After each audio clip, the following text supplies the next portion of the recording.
ये कहानी ममता की है। बचपन से ही घर में ये एहसास दिलाकर पाला गया कि औरतों को बोलने का हक नहीं है। अरे ममता, जरा जल्दी जल्दी हाथ चलाओ। रोज ऑफिस में देर पहुंचता हूँ तुम्हारे कारण। लेकिन आपका सारा खाना पैक और तैयार भी है। अरे जबान जितनी चलाती हो उतना अगर हाथ चलाती ना तो शायद घर को अच्छे से मैनेज कर पाती। क्या मतलब है? क्या नहीं मिला आपको? मोजे मोजे कौन देगा? ममता भागकर पति को मोजे देती है। वो हर किसी का ख्याल रखती, लेकिन उसके घर में रोज का रोना लगा रहता। अरे माँ, आज स्कूल में टीचर ने मुझे फीस के लिए डांटा। माँ, मुझे अच्छा नहीं लगता कि स्कूल में फीस के पैसों के लिए मुझे कोई भी बात सुनाए। अरे पर बेटा, ये तो पापा करते हैं ना, सारा ऑनलाइन। मुझे तो इसकी जानकारी भी नहीं है। हाँ हाँ, बना लो बच्चों के सामने मुझे बुरा। अरे करता तो मैं ही हूँ, माना, लेकिन मुझे कोई सपना थोड़ी ना आएगा कि बच्चों की फीस जमा करनी है। अरे बताओगी तो तुम ही ना। ममता की अब ये आदत में शुमार हो चुका था। वो हमेशा हर बात के लिए खुद को ही दोषी मानती। एक दिन वो पड़ोस की दोस्त से कहती है, समझ नहीं आता यार, मैं इतनी डम कैसे हो सकती हूँ। बात तो सही भी है ना। अब पति बेचारा नौकरी करे, पैसे कमाए, या फिर ये देखे कि बच्चों की फीस का वक्त है। क्या करूँ यार। पता नहीं, मेरे पति तो सारा काम खुद ही करते हैं। वो तो कहते हैं कि तुम थक जाती होगी, सारा दिन घर बाहर बच्चे तो। अच्छा, ऐसे भी पति होते हैं क्या? अरे क्या बात कर रही है? भाई साहब कभी तुझे किसी बात के लिए सुनाते नहीं?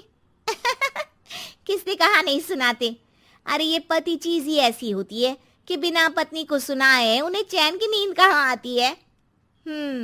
तो तू भी परेशान रहती होगी कि कैसे, क्या, कब भूल गई।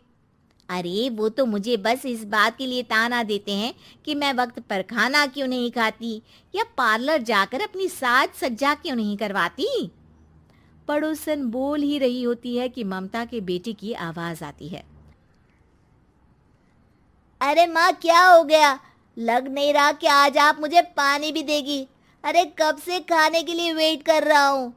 अरे यार, मैं चलती हूँ। बेटा खाने के लिए वेट कर रहा है, मैंने उसे खाना भी नहीं दिया। अरे 12वीं में पहुंच चुका है तुम्हारा बेटा, उसे बोलो खुद पानी लिया करे। मैंने तो अपने बच्चों को काम करना सिखाया है। अरे यार, खुद की भी तो कोई लाइफ है। माना जब नहीं कर सकते थे तो किया, लेकिन अब इतने बड़े बच्चों की हर बात मानेंगे तो मुश्किल तो अपने को ही होगी। ममता को पड़ोसन की बात में दम तो लगता है, लेकिन करे क्या, आदत भी तो खुद ही ने डाली थी। ममता घर जाती है कि तभी बेटी आ जाती है। माँ, परसों मुझे एक शादी में जाना है। तेरी वो जो लाल वाली साड़ी है ना, उसे दे देना। मैं आज जाकर टेलर को दे दूंगी, वो उस साड़ी से सूट बना देगा। अरे नहीं नहीं तारा, वो मेरी माँ ने मुझे दी थी और उस साड़ी से मेरी काफ़ी भावनाएं जुड़ी हैं। तुमको ना मैं दूसरी साड़ी दे दूंगी। ओके, कोई बात नहीं, लेकिन आज दे ही देना पक्का। तारा माँ की साड़ी से सूट बनवाकर पार्टी में जाती है, लेकिन जब वो पार्टी से लौटती है, क्या है, मैं तो समझ ही नहीं पा रही हूँ। अरे जब वो साड़ी मांगी थी तो ये छल्ली सी साड़ी क्यों दे दी? मैं ही पागल थी जो इस साड़ी का सूट बनवा लिया मैंने। माँ, जानती भी हो कि कॉलेज में मेरी कितनी हंसी उड़ी। तभी वहां ममता का पति सुनील आ जाता है। अरे गवार औरत, जब बेटी साड़ी मांग रही थी तो दे देती ना।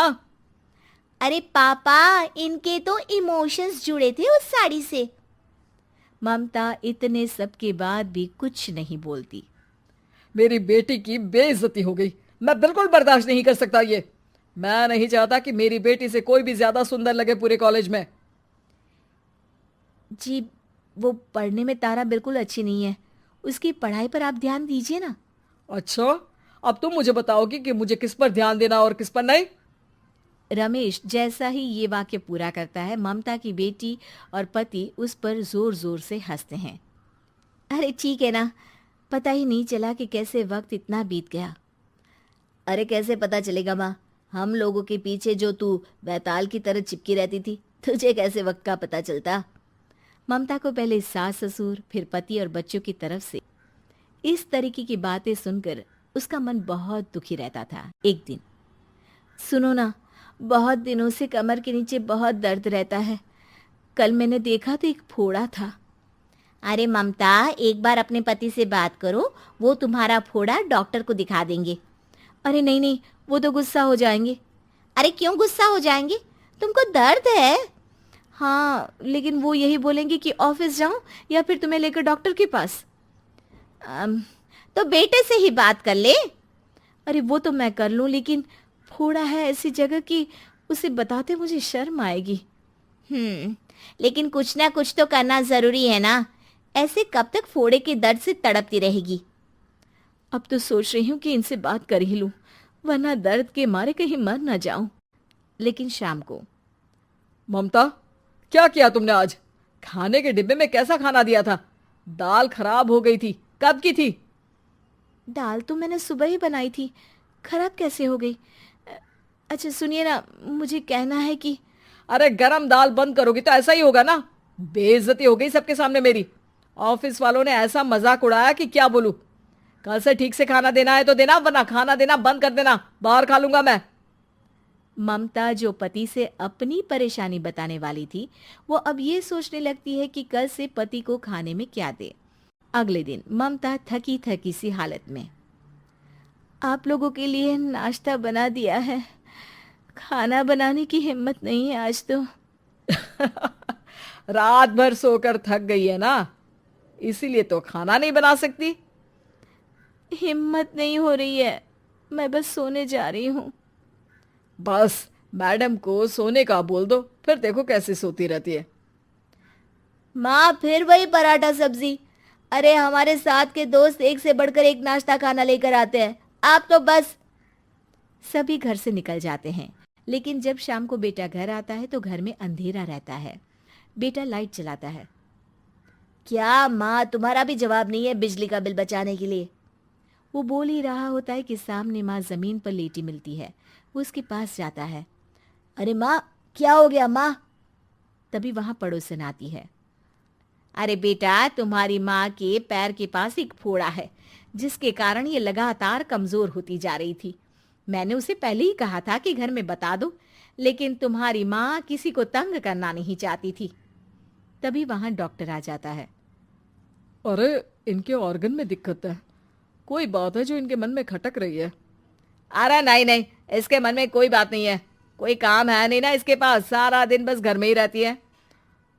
देखिए, मैं तो ये नहीं जानता, लेकिन हाँ, इनके मन में हमेशा कोई बात रह जाती होगी, इसीलिए उनकी ये हालत है। अगर आप समय से नहीं ले आते तो हो सकता था कि। अरे नहीं नहीं डॉक्टर साहब, हम पूरी कोशिश करेंगे कि वो ठीक हो जाए। हम लोगों ने अपनी ही परेशानी माँ के सामने रखी, लेकिन किसी ने माँ की दिक्कत को जानने की कोशिश तक नहीं की। हाँ, मैंने भी ममता को हमेशा घरेलू जरूरत से ज्यादा काम का नहीं सोचा था।